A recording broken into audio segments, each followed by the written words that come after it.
Alright.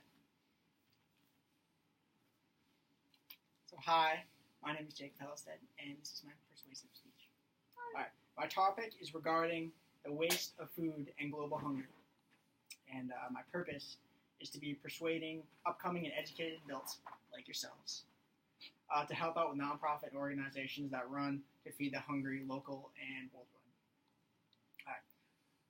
So your motive to listening to me would be that too many people sit on the sidelines.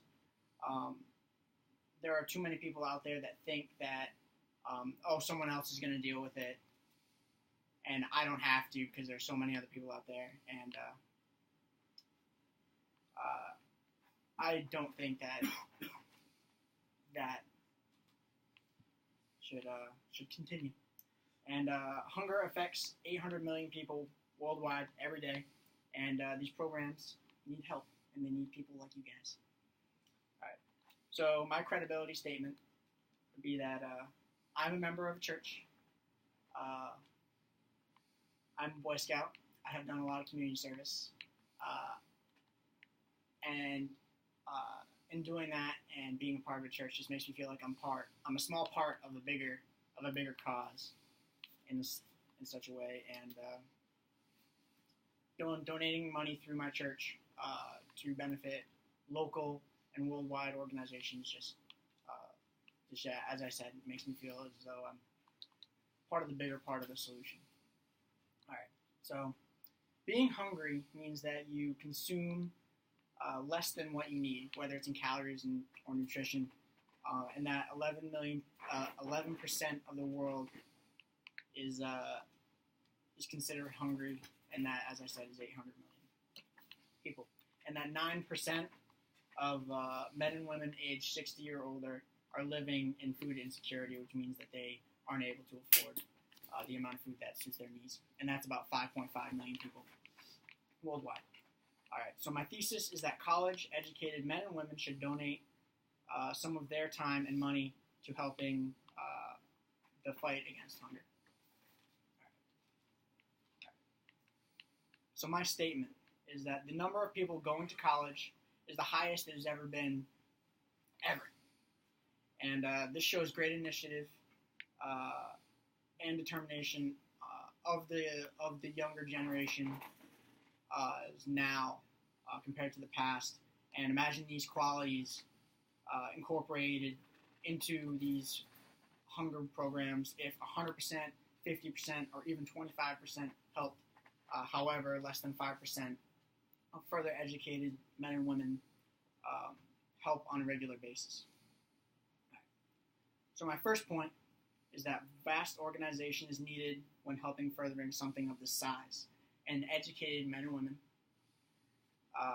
have the capability of doing these things than other people that are just coming out of high school with a lower education. And one of these programs is Food for Life, and its purpose is to go into places of poverty, places of war, and help people cope with their surroundings and what they have to deal with. And Michael Speckner visited a Food for Life station in Africa where there was war and violence going on, and he stated that here they have a reputation like Mother Teresa had in Calcutta. It is not hard finding someone to swear they're saints. And programs with a well-thought-out base, like Food for Life, could come up with genius ideas and a better solution with better outcomes. This brings me to my second point, and that is that hunger is not a simple problem. To combat hunger, you must also combat poverty. Poverty is what leads to hunger, obviously. If you can't pay for food, you don't get it. In Robert Zakritz's article, he states, once the problem of poverty is solved, the solution to hunger will be within our grasps. And this brings me to my final point, and that is addressing the agricultural problems.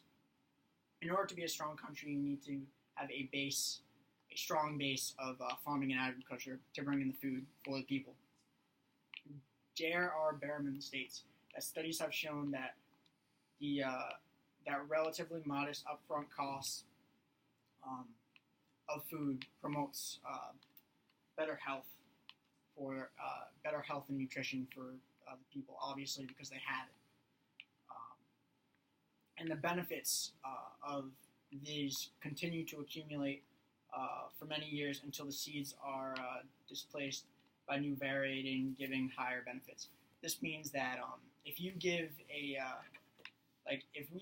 if America gave Africa the supplies needed to get off to a well start in agriculture and such, once they learn how to do that, they can take over and therefore feed and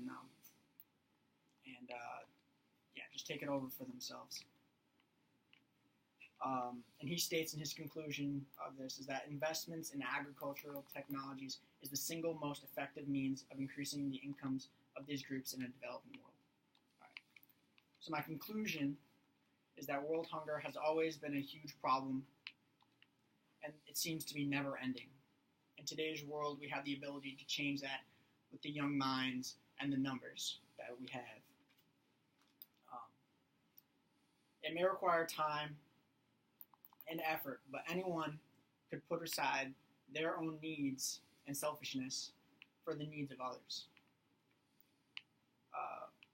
We were not placed here to stand by and watch. We were placed here to act. And my call to you of action is to help in programs, whether they are local or worldwide, against the hunger in your community or elsewhere. If everyone did their part, the problem would likely have been put to rest, and we would no longer have the issue. I encourage you all to take part in a local place in need of volunteers or donate to do your part.